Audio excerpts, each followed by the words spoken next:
Kidlat News Updates. Mga balita ngayon, 3 rebelde kabilang ang isang buntis sumuko sa Camarines Sur. Sospek sa pagpatay sa makeup artist sa Batangas, arestado sa Quezon. Pagbibitiw ni PBBM at pagkundina sa korupsyon, ipinanawagan sa motorcade Caravan. Ako po si Cesar Soriano para ihatid ang mga nangungunang balita sa buong kapuluan. Ngayon, 3 miyembro ng New People's Army o NPA, kabilang ang isang 7 buwang buntis na medical officer, ang voluntaryong sumuko sa mga puwersa ng pamahalaan sa Camarines Sur ngayong linggo ayon sa 9th Infantry Division. Kinilala ang medical officer sa alias na Laika na sumuko noong Martes sa Camarines Sur at kasalukuyang tumatanggap ng medical at psychosocial support mula sa gobyerno bilang bahagi ng kanyang reintegration. Samantala sa bayan ng Libmanan, Camarines Sur, 2 pang miyembro ng NPA na kilala bilang Bruno at Lucky ang sumuko noong Miyerkules sa tulong ng Local Peace Engagement Team.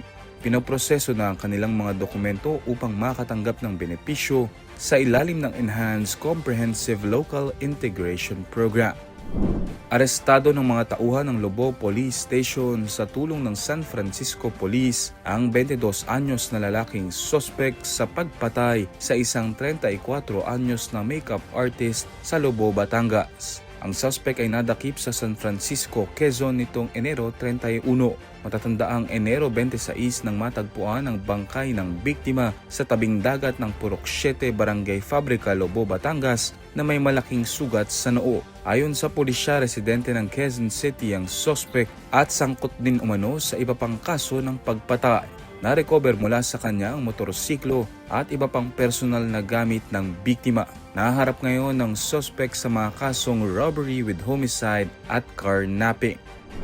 Nagsagawa ng motorcade caravan ng ilang personalidad at grupo nitong Sabado upang manawagan ng pagbibitiw ni Pangulong Ferdinand Marcos Jr. at pananagutin ang mga tiwaling opisyal ng gobyerno. Pinangunahan ni dating kongresista Mike Defensor ang isang caravan na dumaan sa EDSA at Commonwealth Avenue patungong House of Representatives habang nagsagawa rin ng hiwalay na caravan sa Parañaque hanggang Batasang Pambansa na inorganisa ni dating AFP Chief of Staff Hermogenes Esperon Jr. Samantala nagpahayag ng pagdududa ang Malacanang sa kredibilidad ng mga organizer. Sa kabila nito iginiit ng mga kalahok na layon ng aktibidad ang panawagan para sa pananagutan at pagkakaisa.